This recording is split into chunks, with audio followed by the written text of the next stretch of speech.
Haciendo un poco de historia, diremos que la celda galvánica o voltaica fue denominada así en honor a Galvani y Volta, quienes la descubrieron, aunque fue Volta el primer inventor de la primera pila eléctrica.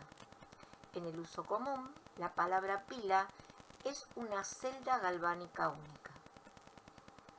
La pila de Daniell fue inventada en 1836 por un químico británico, John Daniell, que supuso una gran mejora sobre la pila de Volta, cuya tensión es de 1,10 voltios y consiste en un electrodo de zinc en contacto con una solución de sulfato de zinc y un electrodo de cobre en contacto con una solución de sulfato de cobre. Las hemireacciones, como la reacción global y el esquema ilustrado a la derecha, muestran lo que transcurre en el dispositivo.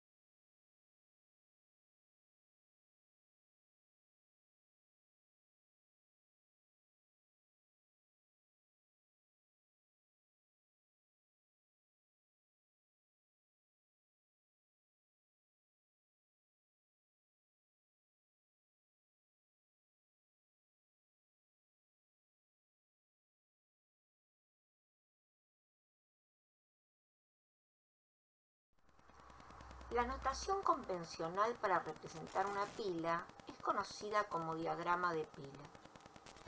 Representa la disposición física de las especies y la interfase, indicándose con una barra vertical o algo inclinada la interfase metal barra solución y con dos líneas el puente salino. El orden es reactivo barra producto para cada una de las semireacciones. Por convención, el ánodo se escribe primero y a la izquierda, y el cátodo se escribe luego y a la derecha del puente salino.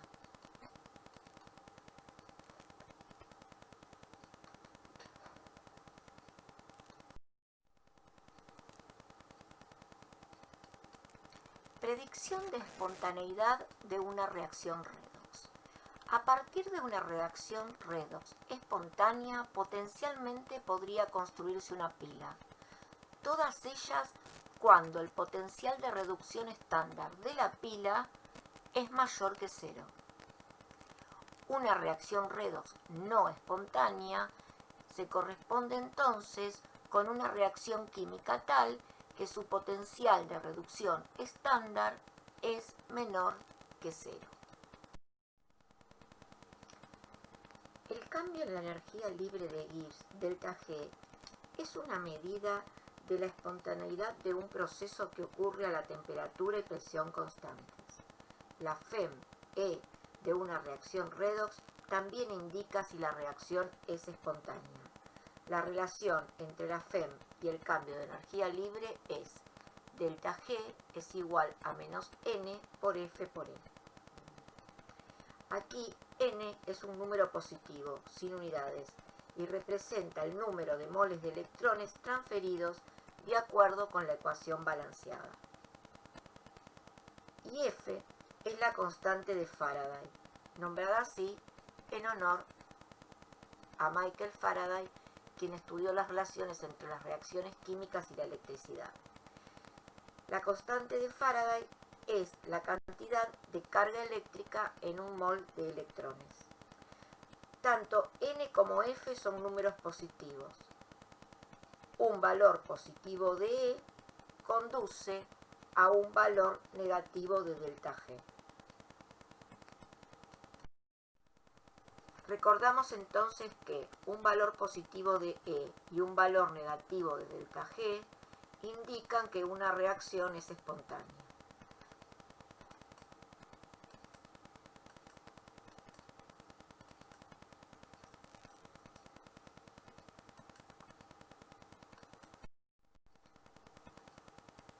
Cuando los reactivos y los productos están todos en sus condiciones estándar, la expresión queda: delta G estándar es igual a menos N por F por E estándar. Como delta G0 está relacionada con la constante de equilibrio K mediante la expresión delta G0 igual a menos RT logaritmo natural de K, es posible relacionar E0 con K, despejando el 0 en la expresión y sustituyendo, queda que E0, o sea el potencial estándar de la pila, es igual a RT sobre NF logaritmo natural de K. La imagen muestra la relación entre delta G estándar, E estándar y K. Cualquiera de estos importantes parámetros se puede emplear para calcular los otros dos. Los signos de E0 y delta G0 determinan la dirección en que procede la reacción en condiciones estándar. La magnitud de K determina las cantidades relativas de reactivos y productos en una mezcla en equilibrio. El efecto de la concentración sobre la FEM de la celda se obtiene del efecto de la concentración sobre el cambio de la energía libre. Recordemos que el cambio de energía libre de cualquier reacción química delta G está relacionado con el cambio de energía libre estándar. La cantidad Q es el cociente de reacción que tiene la forma de la expresión de la constante de equilibrio, excepto que las concentraciones son aquellas que existen en la mezcla de la reacción en un momento determinado. Al sustituir delta G por menos NF por E y delta G0 por menos N por F por E0, nos resulta la expresión que está al pie de la placa. Si dividimos a ambos miembros entre menos NF, obtenemos la ecuación de Nernst. Si utilizamos logaritmos en base D, nos queda la expresión del pie de página. Si consideramos a temperatura ambiente 298 Kelvin y reemplazamos, obtenemos que el potencial de la celda es el potencial en condiciones estándar menos 0,0592 sobre N logaritmo del cociente de reacción. La expresión es la denominada ecuación de Nernst, con la cual es posible encontrar la fuerza electromotriz, FEM de la pila o potencial de la pila, producida por una celda en condiciones no estándar, o determinar la concentración de un reactivo o de un producto mediante la medición del potencial de la celda.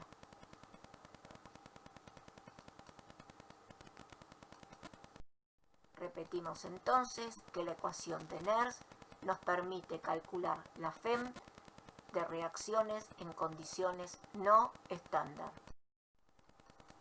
Diremos que en una pila primaria ocurre un proceso de conversión de la energía química en energía eléctrica no reversible, porque los electrodos y las sustancias que se descomponen no pueden ser regeneradas.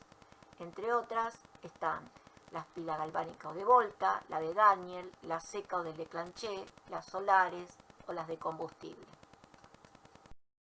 La pila seca o de Leclanché está constituida por un recipiente de zinc que sirve como ánodo. El cátodo es una varilla de carbón que está en el centro. Entre ambos electrodos hay una mezcla de cloruro de amonio, óxido de manganeso 4 y cloruro de zinc. Las semireacciones y el esquema ilustran el proceso que genera una fuerza electromotriz de 1,5 voltios.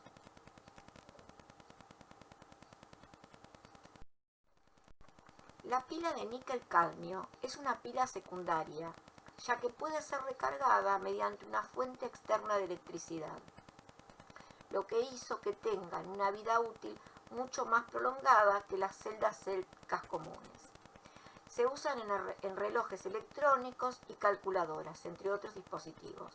El ánodo es de cadmio y el cátodo de óxido de níquel 4. La solución electrolítica es básica, lo que le da el nombre de pilas alcalinas. El voltaje es de 1,4 voltios aproximadamente. El costo de producción es relativamente más alto que las demás. La carga y la descarga están limitadas a unos 1500 ciclos.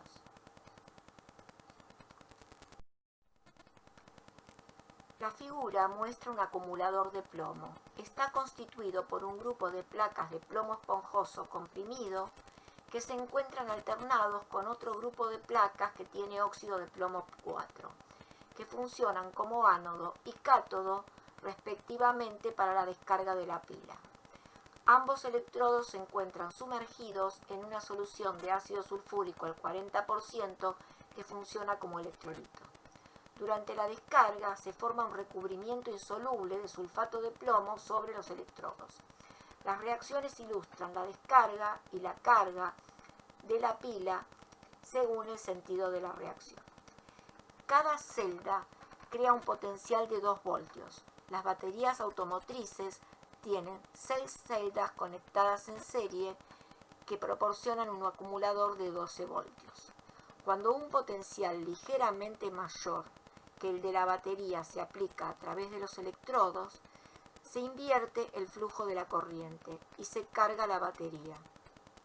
Como consecuencia de ello, se disuelve el sulfato de plomo y se regeneran los electrodos.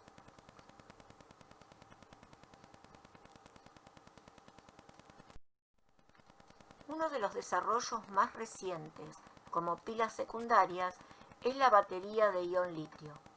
Cada celda consta de un ánodo, que suele ser de grafito o de litio metal, un cátodo, que es una aleación de litio, y el electrolito, una sal de litio en un disolvente orgánico o polímero. También hay un separador, generalmente un polímero poroso. Estos son los principales componentes, además del envase, los terminales, aislantes y otros elementos de seguridad. Las celdas usadas pueden ser cilíndricas o prismáticas. En ambos casos se trata de un sándwich enrollado del ánodo, el cátodo y el separador, a los que después se les añade el electrolito. Durante la carga, el litio se desplaza desde el cátodo hasta el ánodo. Al descargarse, lo hace en el sentido contrario. Estos procesos van acompañados de reacciones químicas de oxidación y reducción con sus correspondientes balances de electrones. ¿Por qué la batería pierde sus prestaciones? Los átomos de litio que se han convertido en óxido de litio ya no participan en las reacciones entre el cátodo y el ánodo. La batería trabaja más lenta tanto para cargar como para descargar, porque los átomos de litio se mueven más despacio debido a la presencia del óxido. En el caso de la descarga, es la potencia la que se ve afectada.